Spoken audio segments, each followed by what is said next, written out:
ਮੈਨੂੰ ਅਸਤੀਫਾ ਦੇਣ ਦਾ ਕੋਈ ਨਹੀਂ, ਮੇਰਾ ਅਸਤੀਫਾ ਤਾਂ ਆ ਪਿਆ, ਜਦੋਂ ਮਰਜ਼ੀ ਕੱਢ ਕੇ ਲੈ ਜਾਣਾ। ਲੇਕਿਨ ਬੇਇਨਸਾਫੀ ਜੋ ਹੋਈ ਹੈ ਸਾਡੇ ਕਿਸਾਨਾਂ ਨਾਲ,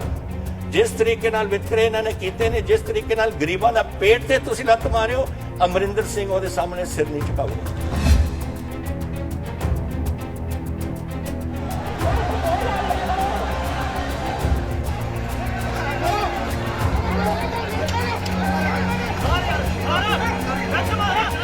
देश में लागू किए गए नए कृषि कानूनों के खिलाफ किसान लगातार प्रदर्शन करते हुए अपनी फसल की एमएसपी की गारंटी मांग रहे हैं, लेकिन बीजेपी और उसके पिछलग्गू दलों के नेता नए कानूनों को किसान हित में तो बता रहे हैं, लेकिन एमएसपी की गारंटी देना नहीं चाहते। इसके उलट पंजाब में कांग्रेस सरकार ने किसानों को उनकी फसल की न केवल एमएसपी पर खरीद की गारंटी दी है, बल्कि एमएसपी से कम दाम पर किसान की फसल को खरीदने वाले के लिए 3 साल की सजा का भी प्रावधान किया है। हालांकि हरियाणा में भी भूपेंद्र सिंह हुड्डा ने अपने शासनकाल में किसान की फसल पर एमएसपी की गारंटी का प्रावधान कर दिया था, लेकिन मौजूदा बीजेपी जेजेपी सरकार किसान को उसकी फसल की एमएसपी देती दिखाई नहीं दे रही है।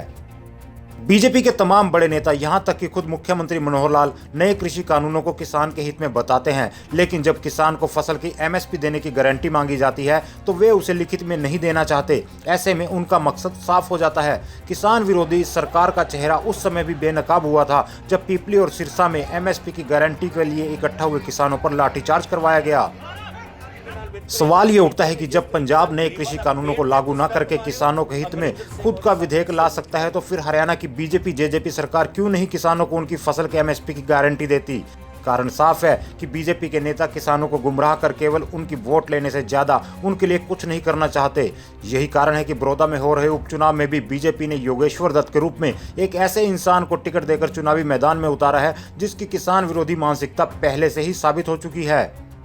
दरअसल आज किसानों के बीच जाकर खुद को उनका भाई और बेटा कहने वाला बीजेपी का उम्मीदवार योगेश्वर दत्त वही इंसान है जिसने किसानों को आतंकी कहने वाली कंगना रनौत का समर्थन किया था।